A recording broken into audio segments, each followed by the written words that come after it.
भारत माता की। मंच पर विराजमान भारतीय जनता पार्टी के राष्ट्रीय अध्यक्ष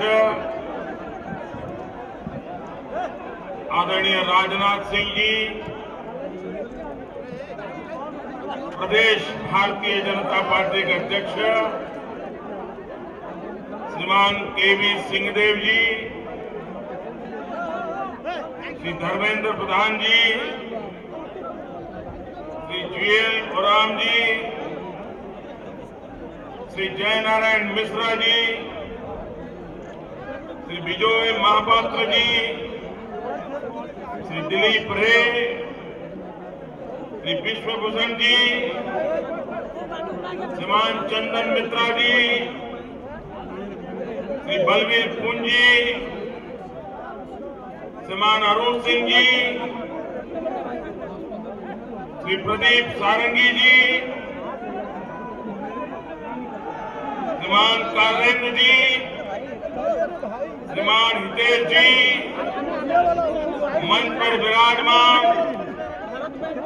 सभी वरिष्ठ महानुभाव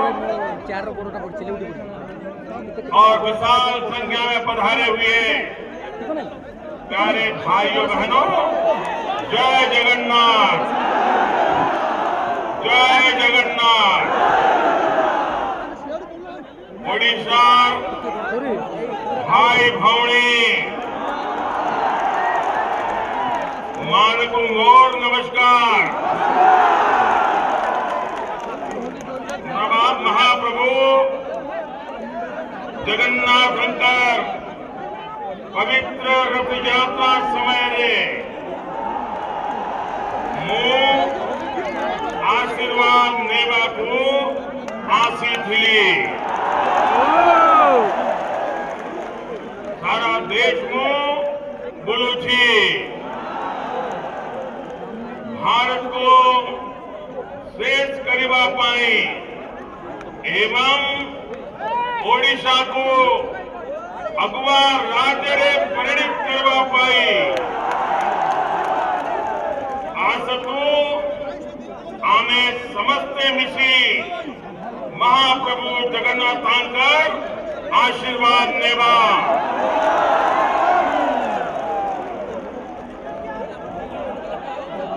भाइयों बहनों,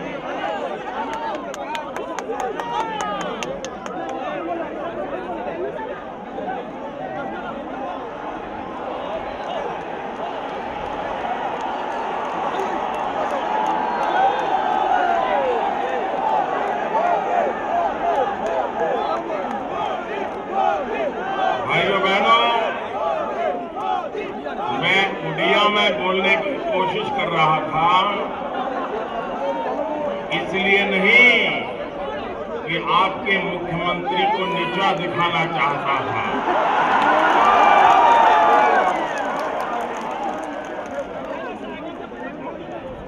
भारत की सभी भाषाओं के प्रति आदर होना चाहिए, प्रेम होना चाहिए। गलतियां हो तो भी दो शब्द भी बोल करके उनके दिल तक पहुंचने का प्रयास करना चाहिए। इसलिए मैं उड़िया बोलने की कोशिश कर रहा हूं। मुझे उड़िया भाषा बड़ी प्यारी लगती है।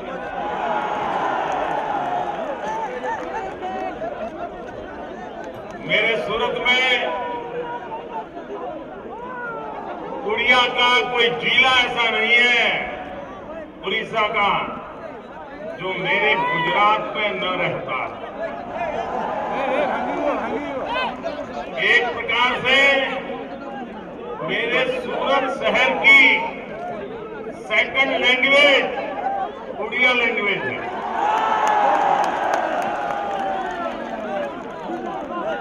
और भाइयों बहनों, जब वहां पर उड़ीसा से आए हुए भाइयों बहनों को मैं मिलता हूं, उनसे बात करता हूं, जब मैं उनसे पूछता हूं तो मुझे पता चलता है कि उड़ीसा का कोई जिला कोई गांव ऐसा नहीं होगा जहां के लोग आज गुजरात में आकर के न रहते। लेकिन मुझे आश्चर्य तब होता है कि ज्यादातर लोग मुझे पंजाब जिले के मिलते हैं और मैं जब पूछता हूं कि भाई आपका ये जिला कहाँ है, तो मुझे क्या बताते हैं बताओ। वो कहते हैं ये हमारे मुख्यमंत्री का जिला है। मैं हैरान हो जाता हूँ। मुख्यमंत्री के जिले के लोगों को भी उड़ीसा छोड़ करके गुजरात जाने के लिए मजबूर होना पड़ रहा है।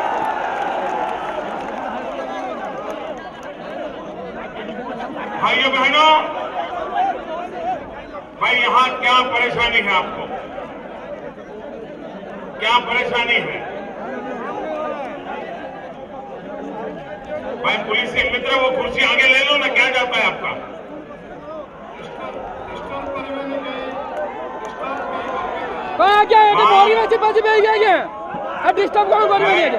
मित्रों, आप वहां मीडिया के मित्रों को परेशानी मत होने दो। और मेहरबान, आप नीचे बैठो, नीचे बैठो। आप नीचे बैठो। आपका प्यार मुझे मंजूर है, आप नीचे बैठो। Thank you.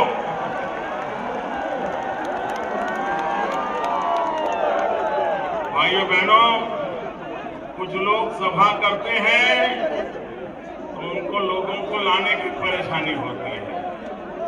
भाजपा वाले सभा करते हैं तो लोगों को समाना कहां, ये उनकी समस्या होती है।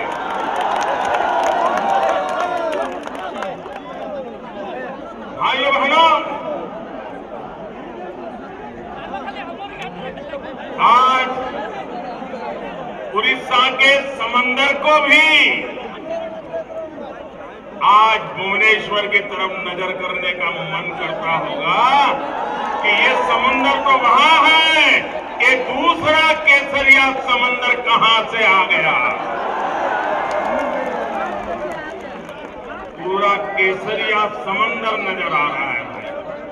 और मैं वहां दूर दूर इमारतों पर देख रहा हूं, इतनी भारी संख्या में लोग दूर दूर इमारतों पर भी खड़े हैं। भाइयों बहनों,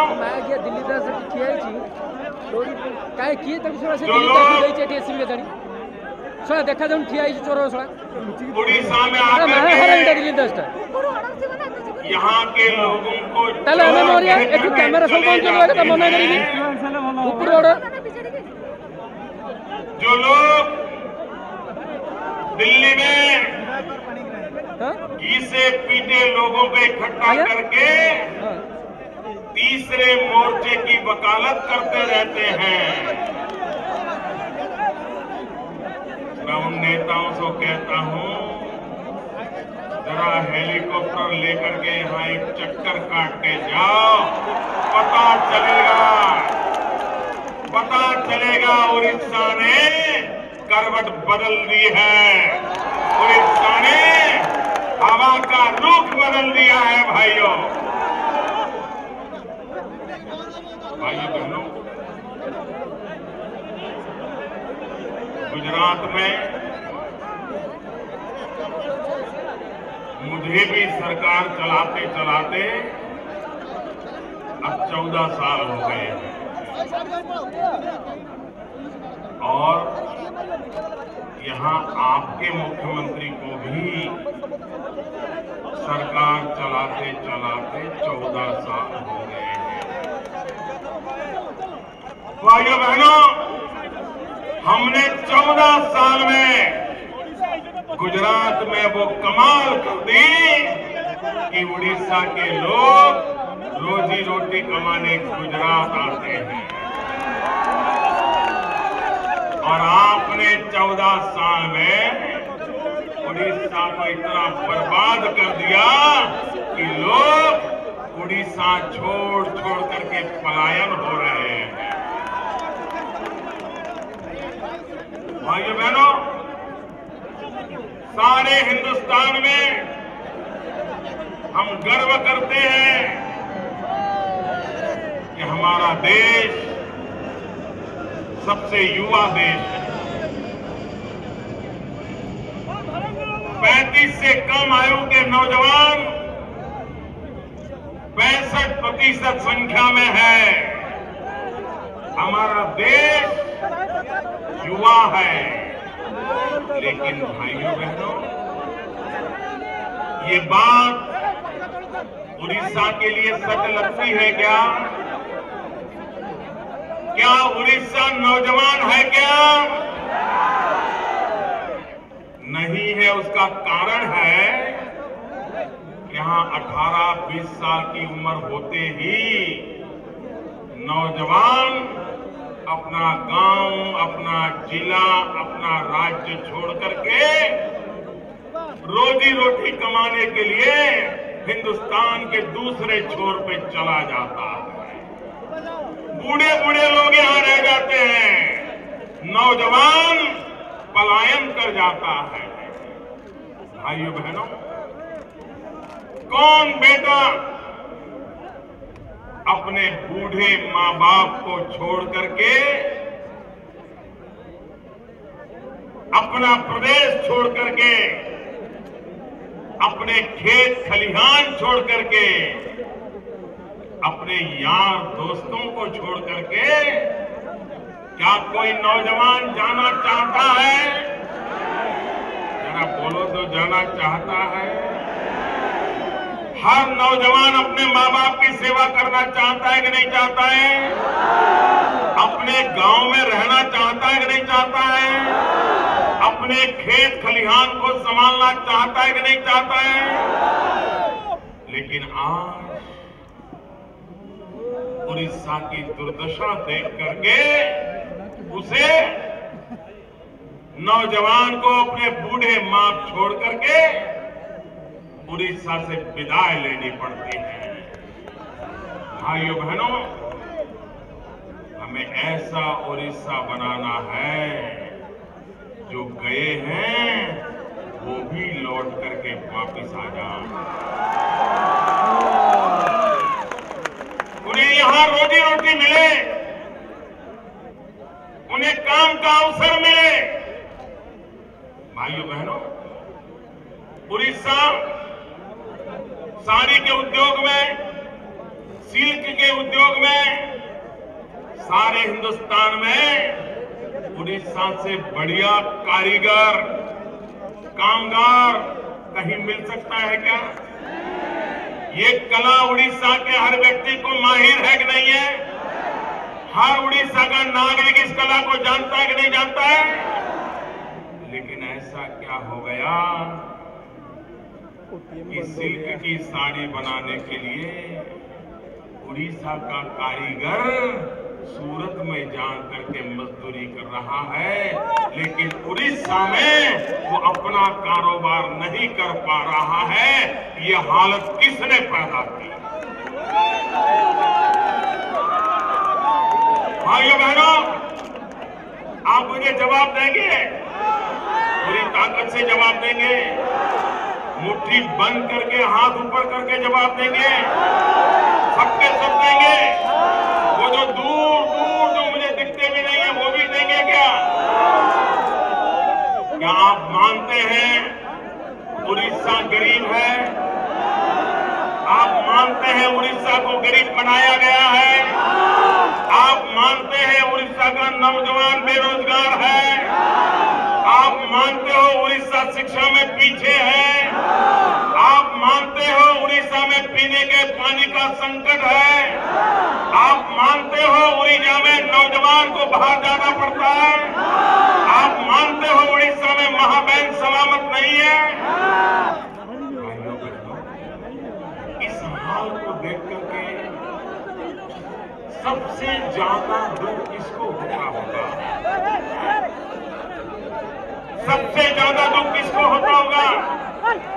भाइयों बहनों, उड़ीसा के हार देख करके, उड़ीसा की बर्बादी देख करके अगर सबसे ज्यादा आज कोई दुखी होगा तो बीजू बाबू दुखी होंगे। जहां बैठे होंगे बीजू बाबू को दुख होता होगा, बीजू बाबू को पीड़ा होती होगी कि क्या मेरा उड़ीसा ऐसा हो गया, मेरा उड़ीसा ऐसा बर्बाद हो गया।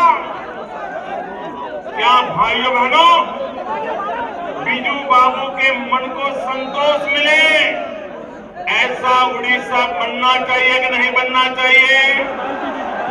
बीजू बाबू जहां हो वहां उनको आनंद आए ऐसा उड़ीसा बनना चाहिए कि नहीं बनना चाहिए? बीजू बाबू को सच्ची श्रद्धांजलि उत्तम उड़ीसा बना करके दे सकते हैं कि नहीं दे सकते? भाइयों बहनों, मैं आज आपके पास आया और वादा नहीं इरादा लेकर के आया।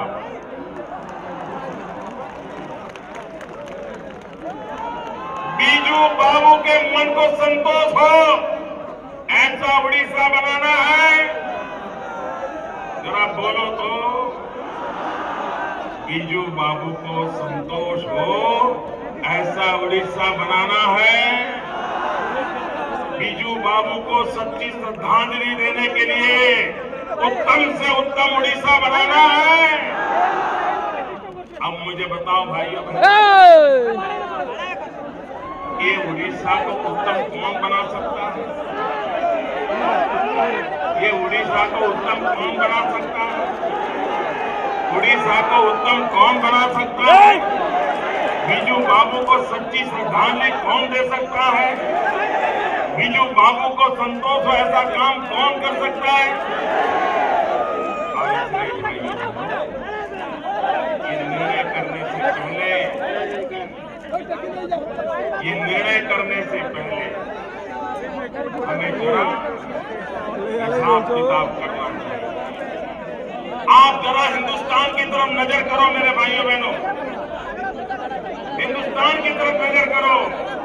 आप देखिए, अपनी भारत माता की तरफ जरा नजर करो। हमारी भारत माता का जो पश्चिमी इलाका है और हमारी भारत माता का जो पूर्वी इलाका है, क्या ये सच्चाई नहीं है कि पश्चिमी इलाके में प्रगति हुई है? जरा बोलो तो, क्या पश्चिमी इलाके में प्रगति हुई है कि नहीं हुई है? हिंदुस्तान का पूरा पूर्वी इलाका पीछे रह गया कि नहीं रह गया? हिंदुस्तान का पूर्वी इलाका गरीब है कि नहीं है? हिंदुस्तान के पूर्वी इलाके में ज्यादा बेरोजगारी है कि नहीं है? कारण क्या मालूम है? कारण समझने जैसा है। हिंदुस्तान के पश्चिमी इलाके में ज्यादातर भाजपा की सरकारें हैं। सीधी सीधी समझ है। राजस्थान की प्रगति हो रही है, भाजपा सरकार है। मध्य प्रदेश की प्रगति हो रही है, भाजपा सरकार है। छत्तीसगढ़ की प्रगति हो रही है, भाजपा सरकार है। गोवा की प्रगति हो रही है, भाजपा सरकार है। गुजरात की प्रगति हो रही है, भाजपा सरकार है। और इस तरफ नजर करो, सारे थर्ड फ्रंट वाले बैठे हैं, जो थर्ड फ्रंट के दुकान खोल लेते हैं वही लोग बैठे हैं। सारी बर्बादी किसकी की है? आप उत्तर प्रदेश देखिए, कभी सपा कभी बसपा। ये आपका उड़ीसा देखिए, ये बंगाल में लेफ्टिस्टों ने क्या बर्बादी की देख लीजिए। आंध्र का क्या हाल करके रखा है। भाइयों बहनों, अगर हिंदुस्तान को पश्चिम की तरह पूरब को भी विकसित करके बराबरी से लाना है तो ये झारखंड की वकालत करने वालों को सबक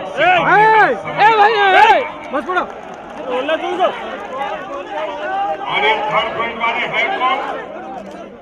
ये थर्ड फ्रंट वाले हैं कौन?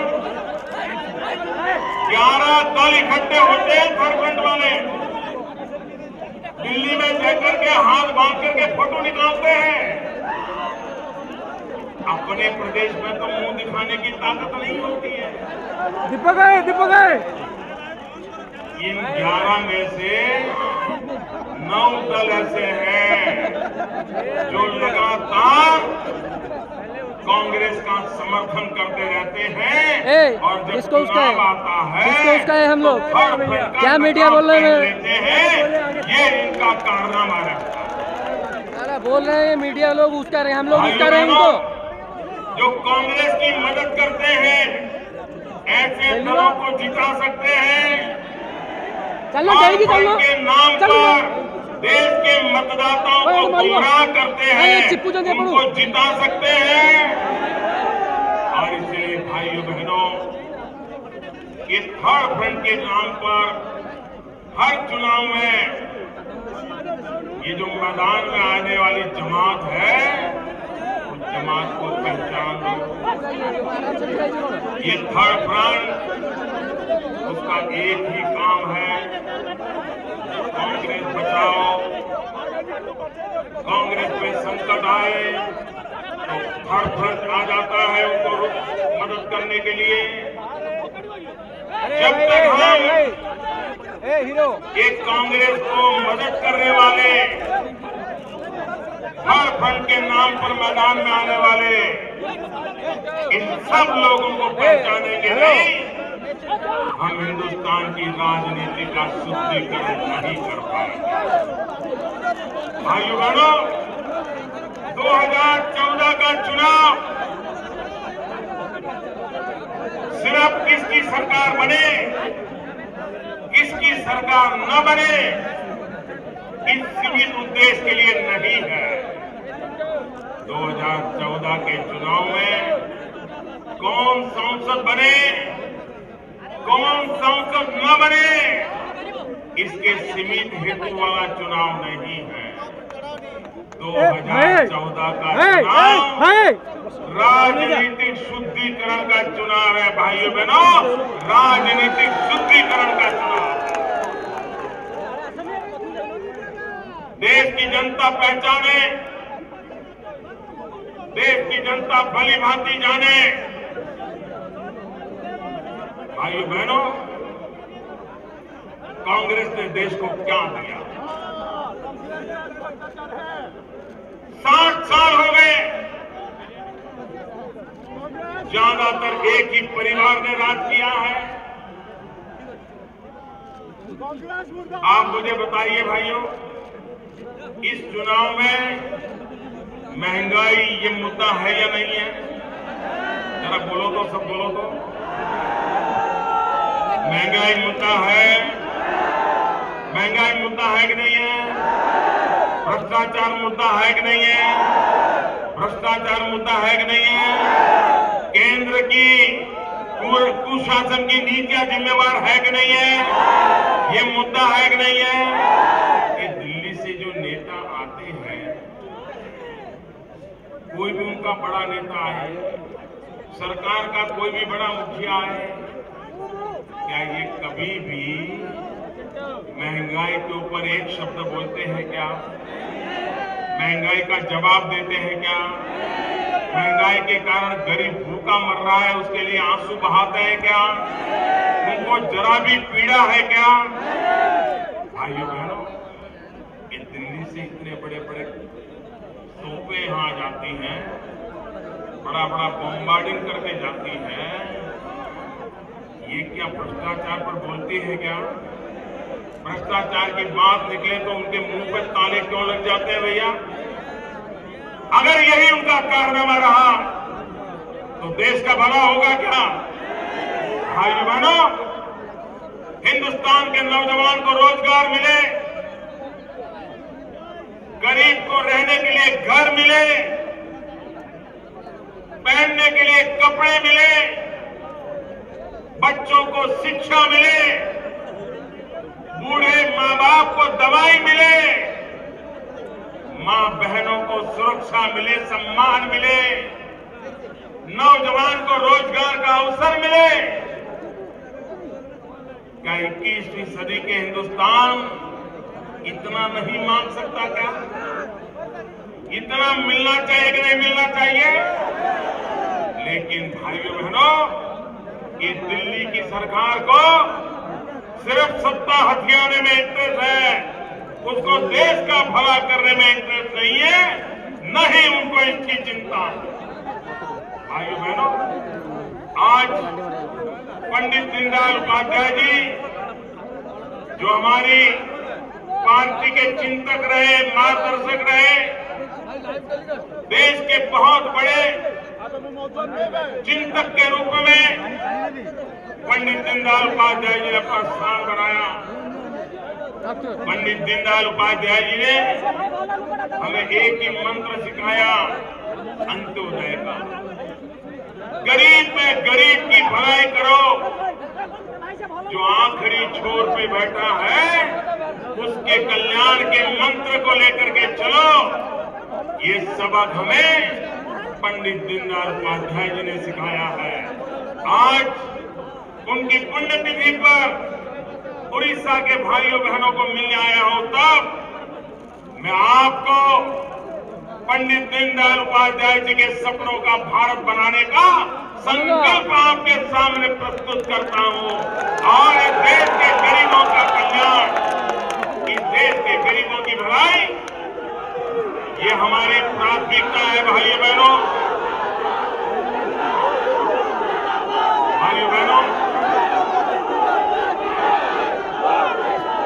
जब कल मुझे खबर मिली कि हमारे संबलपुर में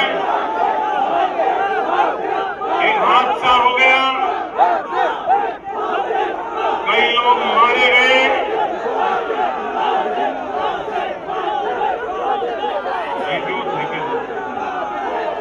कई लोग मारे गए। भाइयों बहनों,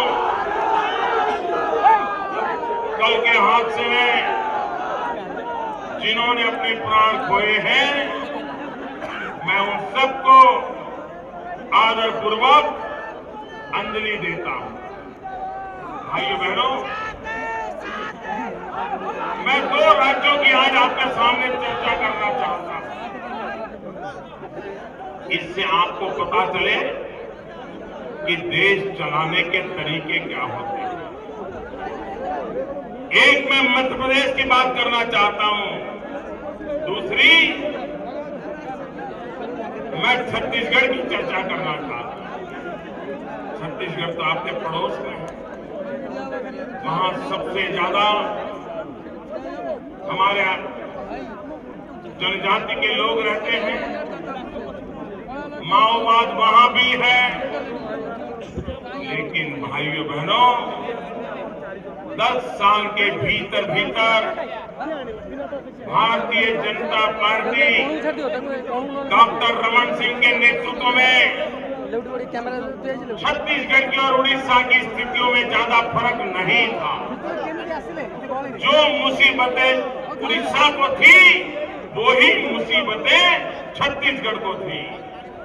लेकिन भाजपा विकास की राजनीति करता है, भारतीय जनता पार्टी विकास के मंत्र को लेकर के, गरीबों की भलाई के लेकर के काम करती है।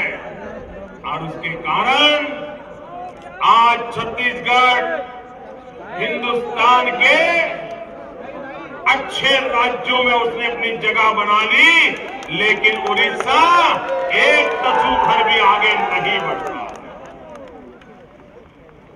मुसीबतें छत्तीसगढ़ में भी थी, लेकिन छत्तीसगढ़ बदल सकता है तो उड़ीसा क्यों नहीं बदल सकता?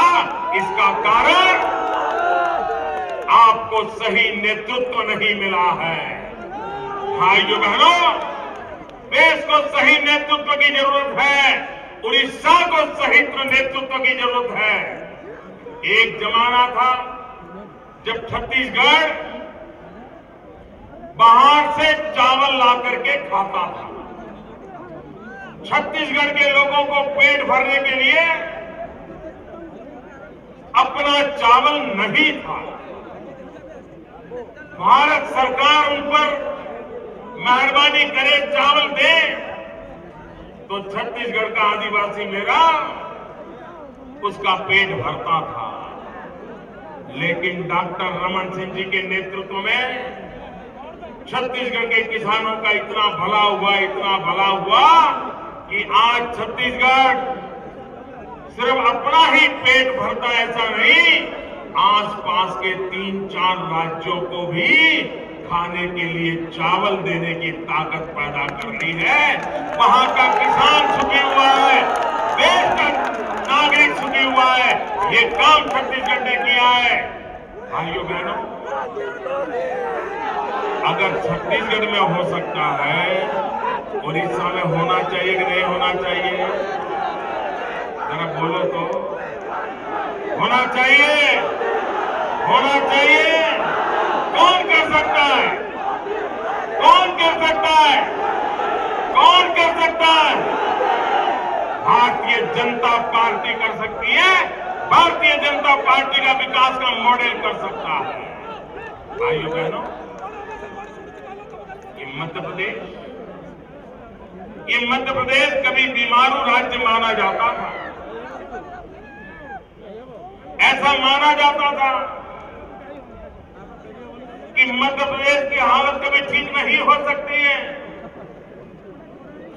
मध्य प्रदेश दिल्ली की कृपा पर ही जिएगा। दिल्ली दबाएगा वैसा दबेगा, दिल्ली झुकाएगा वैसे झुकेगा। और दिल्ली में बैठे हुए लोगों का भी इरादा यही रहता था कि मध्य प्रदेश प्रगति न करे। भाइयों बहनों, आज मध्य प्रदेश को कोई बीमारू राज्य कहने की हिम्मत नहीं करता। आज मध्य प्रदेश हिंदुस्तान के समृद्ध राज्यों की बराबरी करने के लिए तैयार होकर के खड़ा है। शिवराज सिंह जी के नेतृत्व में मध्य प्रदेश से विकास की नई ऊंचाइयां पार की। यहां जो आकर के उपदेश देते हैं, भाजपा को गाली देते हैं कांग्रेस के नेता, उनके देश के शासन में कृषि विकास दर 2%, 2.5%, 3% से आगे नहीं बढ़ता है। शिवराज सिंह जी ने कृषि विकास दर 15% से भी आगे बढ़ा दिया। 15% से भी आगे। ये ताकत होती है। लेकिन भाइयों बहनों, अगर काम करने वाली सरकार हो, लोगों को भला करने का इरादा हो और मेहनत करने का जज्बा हो, तो दुनिया बदली जा सकती है। भाइयों, ये भाजपा की सरकारों ने सिद्ध कर दिया। और मैं हिंदुस्तान के राजनीतिक पंडितों को भी आह्वान करता हूं, मैं उनको निमंत्रण देता हूं, देश के अर्थशास्त्रियों को निमंत्रण देता हूं। आजाद हिंदुस्तान ने अलग अलग सरकारों के मॉडल देखे हैं। आजाद हिंदुस्तान में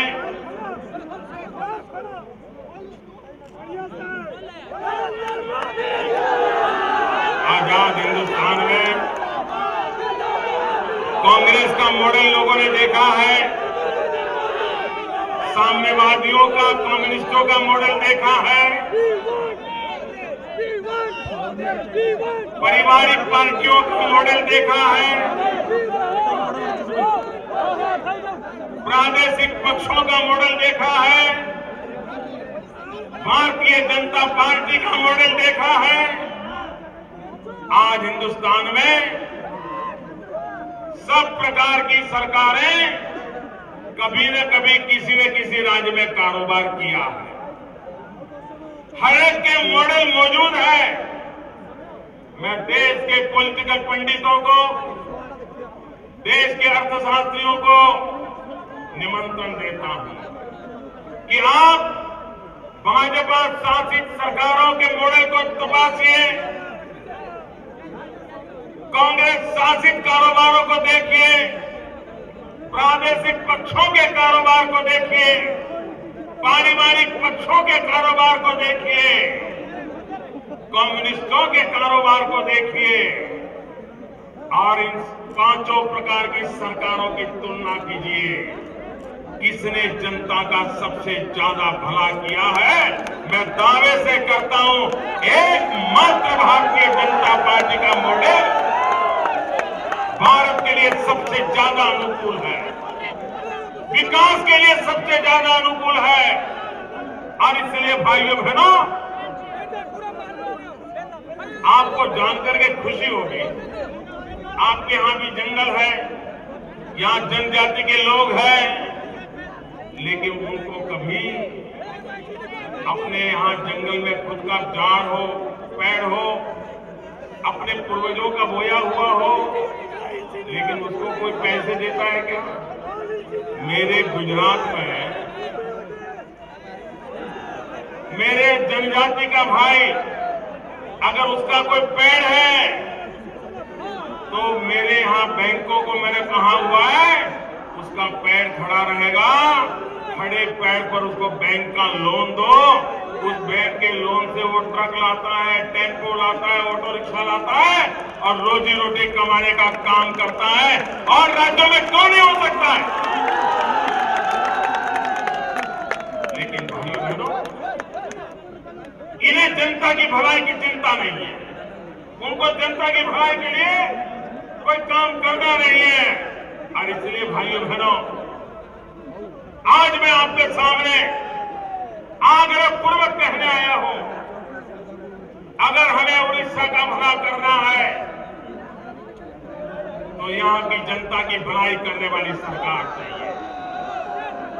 अगर हमें बीजू बाबू को संतोष देना है तो उड़ीसा में परिवर्तन लाने की जरूरत है। और भाइयों बहनों, 100 दिन का सवाल है, 100 दिन के बाद दिल्ली में सरकार बदल जाएगी।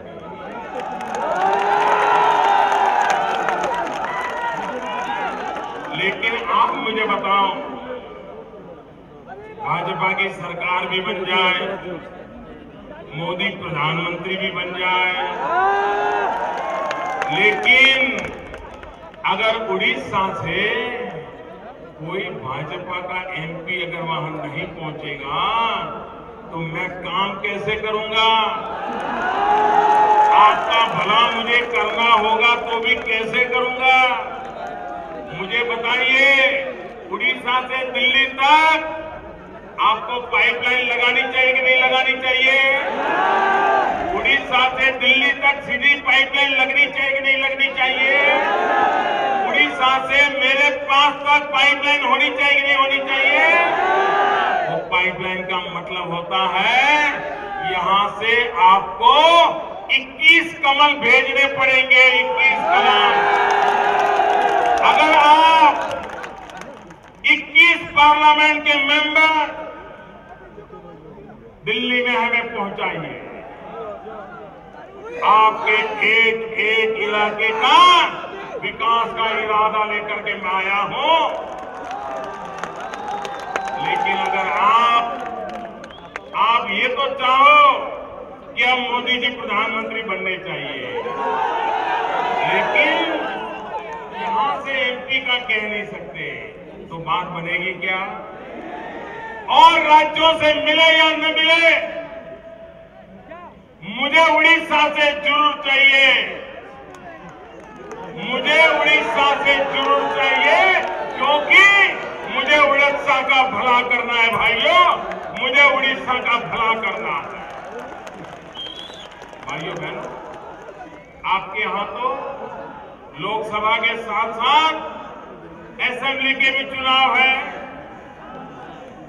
आपके हाथ में तो 2-2 लड्डू है।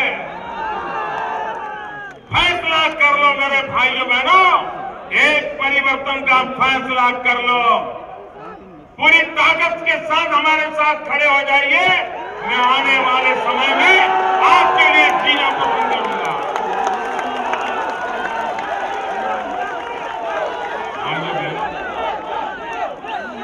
आपने देश की सरकार चलाने के लिए औरों को 60 साल दिए कि नहीं दिए? मुझे बताइए ना।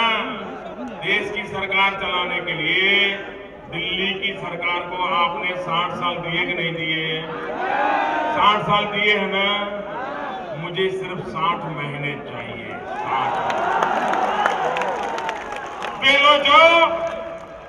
वे लोग जो 60 साल में नहीं कर पाए हैं, मैं आपको साफ इरादा बताता हूं, मैं 60 महीने में करके दिखाऊंगा भाई। जो काम उन्होंने 60 साल में नहीं किया है, वो भाजपा 60 महीने में वो काम आपको करके दिखाएगी। उड़ीसा के नौजवान को रोजगार के लिए बाहर जाना न पड़े। भाइयों बहनों, मैं तो हैरान हूं।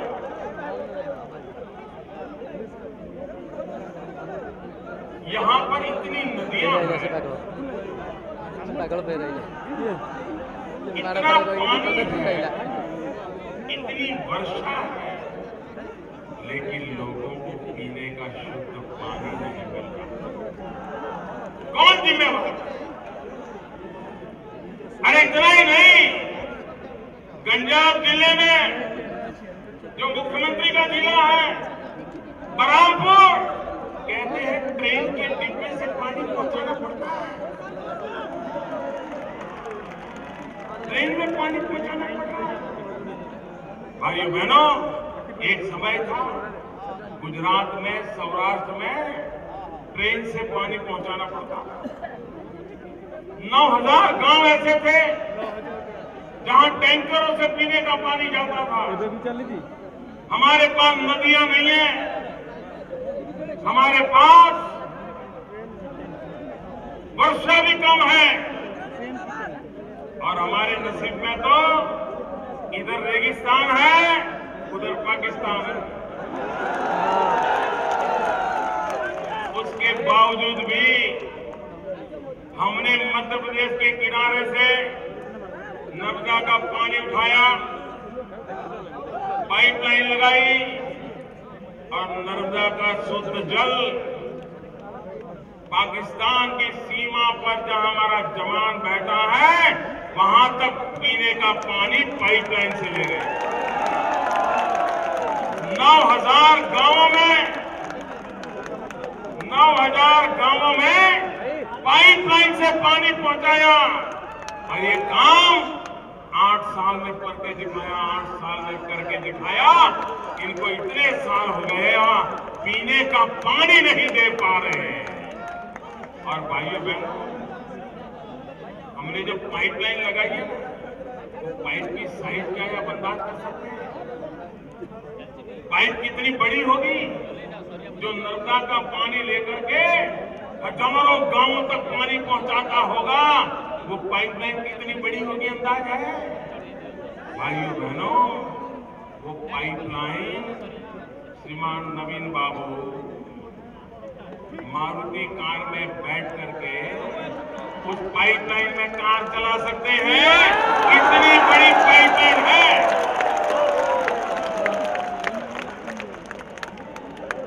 पूरी मारुति कार अंदर ड्राइव कर सकती है। इस साइज की पाइपलाइन डाली है और पानी पहुंचाया है। और यहाँ गंजाम जिला, आपका जिला भी पानी के बिना तरस रहा है।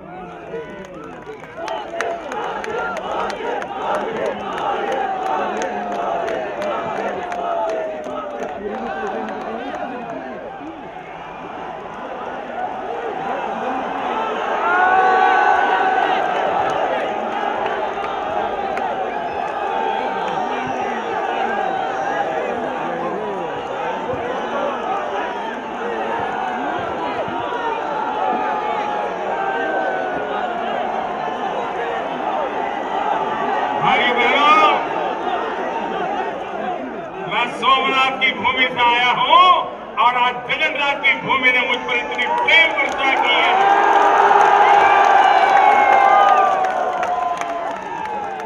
भाइयों बहनों, ये आपने मुझे जो प्यार दिया है, आपने मुझे जो आशीर्वाद दिए हैं, भाइयों बहनों, मैं ब्याज समेत विकास करके उड़ीसा को ये प्यार लौटाऊंगा। भाइयों बहनों, मैं आपके इस प्यार को भूल नहीं सकता हूं। भाइयों बहनों,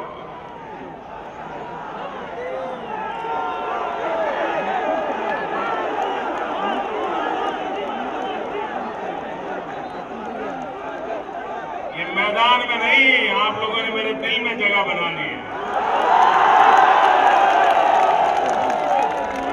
भाइयों बहनों, चुनाव आएगा तब चुनाव जीतेंगे, लेकिन आज आप लोगों ने मुझे जीत लिया है।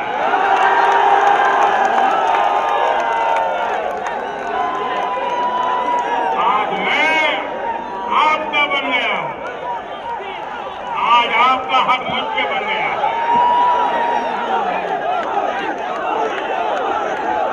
भाइयों बहनों,